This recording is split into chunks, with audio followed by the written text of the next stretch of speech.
With impending retirement and all this free time, I decided I needed a few options to prevent degenerating into person watching daytime television, Homes Under the Hammer, Escape to the Sun. I've always felt there was a thespian hiding inside me, so I registered on the Extras website. The form requires you to fill in information about yourself, such as height, weight, your vital statistics. The next section is about body confidence. Would you appear topless? £25 extra. Tick, would have done it for 15. Also, would you be prepared to appear in a bathing suit? Once again, tick, but perhaps Ulster has suffered enough. The next section dealt with any particular skills that you have. Dancing, tick, musical instruments, tick, also stage combat, circus skills, horse riding, your ability to speak in different accents. Accents, well, I have a full range from the lilting West Cork, Ballymena, through Newcastle upon Tyne, right through to East Belfast. All of these questions I answered honestly, well in my imagination. Form submitted, confirmation email received welcoming me. All I had to do was wait for the call. I don't mean to boast, but I will. I had availability checks for Marcella season 4, Line of Duty season 6. All of them came to naught. Then COVID hit and everything was suspended, so many months passed and no emails. Then out of the blue came a text for a BBC drama. Bursting with excitement, I responded immediately, attaching a recent photo of myself. The very next day, I got a call telling me that I would be used for 2 days filming. A further email arrived supplying me with the relevant information. It also contained a warning that I was not allowed to tell anyone about the production, what it was about, and if I broached the secrecy, I would be immediately removed from the set and could jeopardize future employment as an extra. So I told everyone that it was a Northern Ireland remake of Baywatch. The responses I received left me in no doubt what they thought my role would be. On a cold November morning, we were required to report at 5:30 a.m. at the Buff Club in Riders Square, Belfast. I signed in, got my mask, a green one. Now, this is significant, which I discovered later. Extra with a green mask were not allowed to get too close to any of the stars, while those with a white mask had been COVID tested, thus allowing them to mingle with the actors. All the extras sat socially distant from each other and waited while the wardrobe mistress came and inspected the clothes we had brought for the 2 seasons, summer and winter. It is fair to say that she made no encouraging noises about my outfits, and with a weary shrug of her shoulders said, well, they'll do. This was in marked contrast to the lady she visited before me. The wardrobe mistress thought that this extra's clothes were just perfect, and a long conversation ensued about where the clothes had been purchased. Next came the hairdresser, who sprayed, brushed, coiffed, and combed hair. For some inexplicable reason, she didn't spend any time with me, which I took to mean that I had got my hairstyle just right. The first scene was summertime, so when the call came, we left the Buff Club and assembled round the corner in our t-shirts. The next hour was spent watching falling leaves being brushed away as the rain started. We were all in high spirits, but after nearly 20 takes of the scene, we were soaked as the rain was now lashing down. Our protest signs had disintegrated. Lunch was called and we retreated to the sanctuary of the Buff Club to dry ourselves, thaw out, eat our lunch, then change for the second scene, which thankfully was in winter. So big coats and warm jumpers were now worn. The afternoon session was filmed in gathering gloom in monsoon weather conditions. 16 takes later, the best word we heard was wrap, which indicated the day was over. As we trudged away, a text came telling us the start time for the following day was 7 a.m. The second day was very illuminating, as it showed the hierarchy of the film set, and you were conscious of your position, which was at the bottom. We arrived at Stormont to find the crew just starting to set up.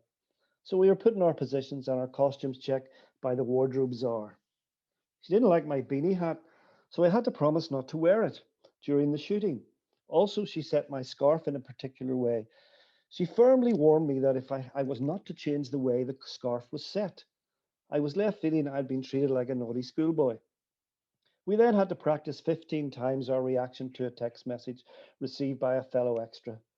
The words reset, rolling, background mime, masks on, background masks off, and cut are now burnt into my subconscious.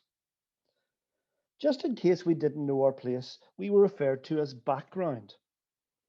After being in place for just over 2 hours, thankfully it was not raining, it was a cold, bright day, three black Mercedes rolled up. The doors were opened by a member of the crew, and our stars exited, to be met by another crew member wrapping them in a big coat, another providing them with a chair, and finally one with a steaming hot beverage. Then they were surrounded by makeup artists and hairdressers. As the really important people had arrived, we then went into recording the scene. We retook the scene many times. If there was a break in filming, chairs would from nowhere would appear for the three cast members, warm coats draped over their shoulders, and cups of coffee supplied.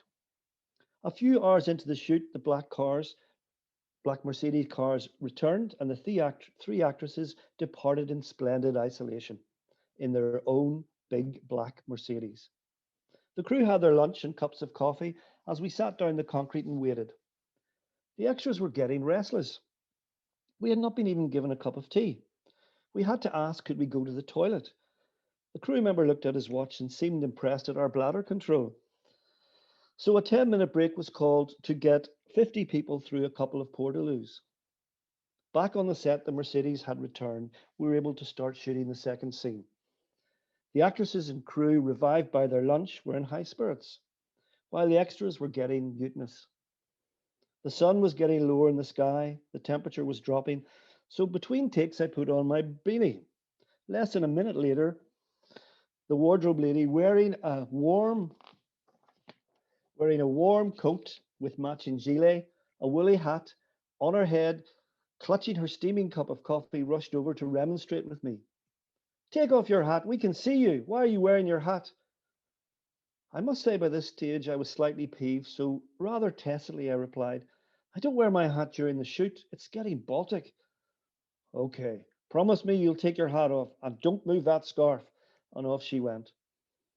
That's you told, the cow, the lady beside me said. We started another shoot. We had to wave our poster on poles and mime shouting. A gust of wind caught my poster, causing the edge to slam into my head. I carried on till the end. It was a fellow extra to point out that my head was now bleeding. The sun had now set. Everyone was getting tired and cold. We had to retake the final scene so many times with different camera angles. It was a crowd scene with multiple cameras, moving through the crowd with us cheering, always watching for the cameras so that we never obstructed its movement. Eventually, everything was finished, and at 4:30 p.m., our lunch arrived. Sadly, there was not enough lunches for everybody.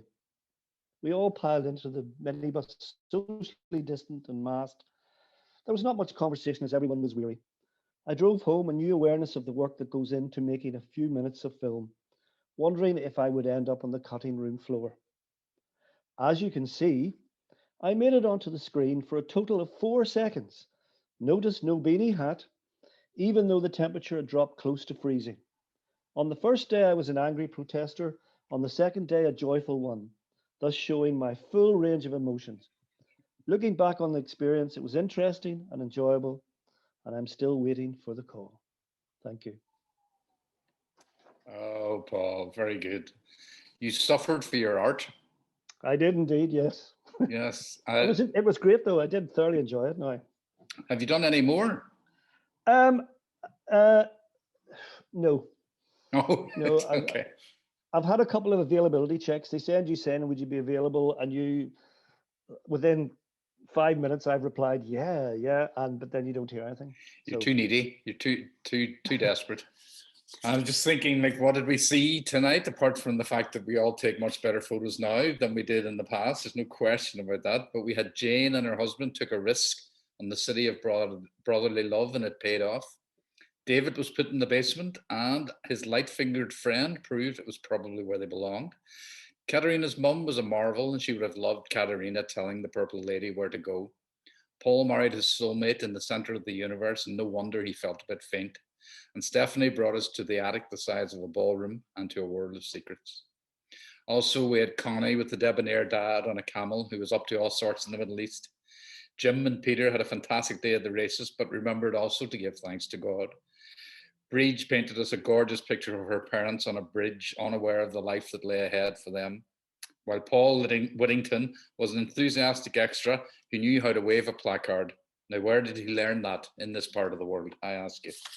So thank you, folks. Thank you so much. It's been a wonderful night. It always is when we do it with the photography or the photo festival, and we'd like to thank them too.